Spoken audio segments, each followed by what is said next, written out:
चलिए अब आपको सबसे पहले चुनाव से जुड़ी बड़ी खबरें एक मिनट में दिखाते हैं। देखिए, बिहार में चुनाव की तारीखों का भले ही ऐलान न हुआ हो, लेकिन सियासी पारा हाई है। MY समीकरण को लेकर भी सियासत काफी तेज हो गई है।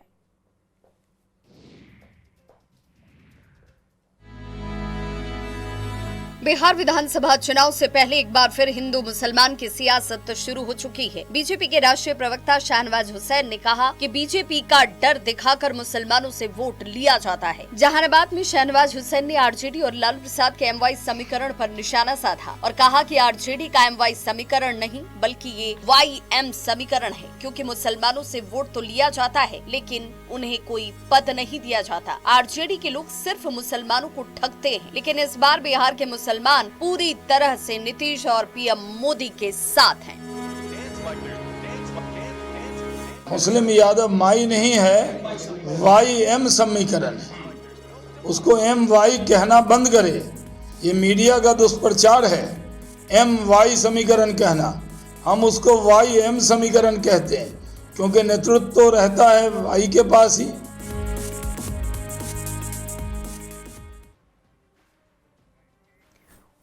और देखिए, बिहार चुनाव को लेकर केंद्रीय मंत्री पीयूष गोयल ने बड़ा बयान दिया है। नीतीश कुमार की प्रशंसा करते हुए कहा कि नीतीश कुमार के नेतृत्व में ही NDA की सरकार बनेगी।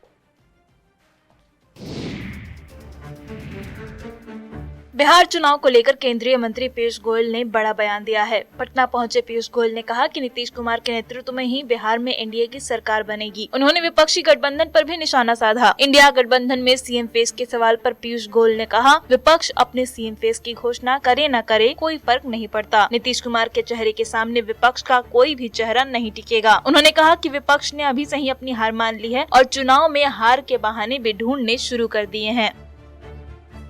नीतीश जी के नेतृत्व में पुनः एक बार NDA की सरकार जनता के आशीर्वाद से, जनता के सहयोग से बिहार में स्थापित करने के लिए मैदान में उतरे हैं। प्रधानमंत्री मोदी और मुख्यमंत्री नीतीश कुमार जी के नेतृत्व में बिहार आगे बढ़ रहा है, देश आगे बढ़ रहा है। और देखिए, जन स्वराज के संयोजक प्रशांत किशोर ने एक बार फिर बड़ा बयान दे डाला है। उन्होंने CM नीतीश कुमार को एक ईमानदार CM बताया, लेकिन आगे सवाल भी खड़े कर दिए हैं। जन स्वराज के संयोजक प्रशांत किशोर ने एक बार फिर बड़ा बयान दिया है। उन्होंने CM नीतीश कुमार को एक ईमानदार CM बताया है, लेकिन साथ ही साथ उन्होंने ये भी कहा कि उनके आसपास रहने वाले कई मंत्री और अधिकारी भ्रष्टाचार में डूबे हैं और उन्होंने विदेशों तक में संपत्ति खरीद ली है। प्रशांत किशोर ने कहा कि विधानसभा चुनाव के बाद अगर जन स्वराज की व्यवस्था बनेगी तो बिहार में 100 सबसे भ्रष्ट नेता और अफसर को पकड़ा जाएगा और उनसे बिहार के लूटे गए पैसे और संपत्ति का हिसाब लिया जाएगा। बिहार में भ्रष्टाचार चरम पर है, तो आखिर ये पैसा वसूल के कहीं तो ऊपर जा रहा है। तो नीतीश कुमार तो पैसा नहीं ले रहे हैं। नीतीश कुमार व्यक्तिगत तौर पर चोर नहीं है, लेकिन उनके इर्द गिर्द के जितने मंत्री और अफसर हैं, एक से बढ़कर एक भ्रष्ट है। हमने कुछ लोगों का कच्चा चिट्ठा प्रेस के सामने रखा भी था। प्रशांत किशोर ने कहा कि बिहार में भ्रष्टाचार काफी है और पैसा ऊपर तक जा रहा है, लेकिन नीतीश कुमार भ्रष्ट नहीं है। उनके मंत्री और अधिकारी संपत्ति बनाने में लगे हैं। समस्तीपुर की सिंघिया में NDA का कार्यकर्ता सम्मेलन का आयोजन हुआ, जिसमें बीजेपी सांसद डॉक्टर संजय जायसवाल, मंत्री महेश्वर हजारी और मंत्री सुनील कुमार शामिल हुए। सम्मेलन में पहुंचे नेताओं ने कार्यकर्ताओं को जीत का मंत्र बताया। समस्तीपुर के सिंघिया में NDA के कार्यकर्ता सम्मेलन का आयोजन किया गया। सम्मेलन में बीजेपी के पूर्व प्रदेश अध्यक्ष और सांसद संजय जायसवाल, मंत्री सुनील कुमार, रोसड़ा विधायक वीरेंद्र कुमार पासवान सहित कई नेता मौजूद रहे। सम्मेलन में पहुंचे नेताओं ने कार्यकर्ताओं को जीत का मंत्र बताया। राज्य सरकार और केंद्र सरकार की ओर से चलाई जा रही योजना पर चर्चा हुई। चर्चा के बाद नेताओं ने पार्टी कार्यकर्ताओं से विकास के कामों को लोगों तक पहुँचाने की अपील की। वहीं कार्यकर्ता सम्मेलन को संबोधित करते हुए वन एवं पर्यावरण मंत्री सुनील कुमार ने विपक्ष पर निशाना साधा। मंत्री ने कहा कि 2005 से पहले बिहार में जंगल राज था, लेकिन 2005 के बाद बिहार की तस्वीर बदली है। वहीं बीजेपी सांसद डॉक्टर संजय जायसवाल ने कहा कि काम के बदौलत हम जनता के बीच आए हैं। जो संकल्प 225 सीट का है उसे पूरा किया जा सके। वहीं सूचना एवं जनसंपर्क विभाग के मंत्री महेश्वर हजारी ने भी नीतीश सरकार के विकास के कामों का खूब बखान किया और कहा है कि एनडीए में अंदर खाने सब ठीक है। गया जी के अतरी विधानसभा में एनडीए का कार्यकर्ता सम्मेलन हुआ। सम्मेलन के दौरान हारमोनियम की धुन पर सियासी संग्राम छिड़ गई और देखते ही देखते नेता और कार्यकर्ता अपना आपा खो गए। क्या है पूरी खबर, आप भी देखिए। गयाजी में एनडीए विधानसभा कार्यकर्ता सम्मेलन के दौरान बड़ा विवाद हो गया। अतरी प्रखंड के पावर हाउस के सामने आयोजित इस सम्मेलन में एनडीए के घटक दल आपस में भिड़ गए। विवाद तब शुरू हुआ जब अतरी विधानसभा के पूर्व विधायक कृष्णनंदन यादव के समर्थन में हारमोनियम पर गाना बजाया जाने लगा। इससे एनडीए घटक दल के जिलाध्यक्ष और अन्य नेताओं को लगा कि कृष्णनंदन यादव को टिकट दे दिया गया है। इतने में सियासी राग बिगड़ गया। गुस्साए नेताओं ने मंच पर रखी कांच की मेज को नीचे पटक दिया।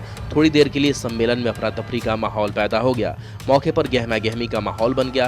बात को बिगड़ता देखकर मौके पर मौजूद पुलिस वालों ने हंगामा और तोड़फोड़ कर रहे नेताओं और उनके समर्थकों को समझाने बुझाने की कोशिश की।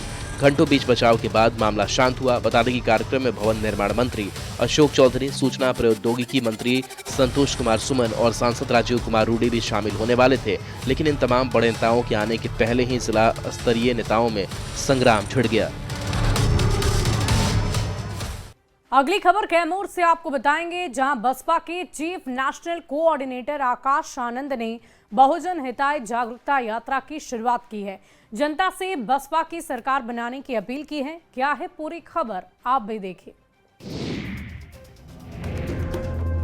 बहुजन समाज पार्टी के chief national coordinator Akash Anand Kaimur दौरे पर हैं। कैमूर जिले के चैनपुर विधानसभा के भगवानपुर हाई स्कूल से बहुजन हिताय जागरूकता यात्रा की शुरुआत की है, जिसके बाद आकाश आनंद भभुआ विधानसभा के भभुआ नगर परिषद मैदान में लोगों को संबोधित किया। इस मौके पर नेशनल कोऑर्डिनेटर सह राज्यसभा सांसद रामजी गौतम, केंद्रीय प्रदेश प्रभारी अनिल कुमार सहित राष्ट्रीय और प्रदेश स्तर के कई वरिष्ठ नेता मौजूद रहे। यात्रा के दौरान नगर पालिका मैदान, भभुआ और डाक बंगला मैदान, मोहनिया में भी विशाल जनसभाओं का आयोजन किया गया, जिसमें भारी संख्या में लोगों ने हिस्सा लिया। वहीं भभुआ में लोगों को संबोधित करते हुए आकाश आनंद ने बिहार में बसपा की सरकार बनाने की अपील की। उन्होंने कहा कि बाबा साहेब भीमराव अंबेडकर और मान्यवर कांशी राम के दिखाए गए रास्ते पर चलते हुए बहुजन समाज पार्टी दलितों, पिछड़ों और अल्पसंख्यकों के अधिकारों की सशक्त आवाज बनकर के काम कर रही है। उन्होंने कहा कि उत्तर प्रदेश इसका जीता जागता उदाहरण है। और देखिए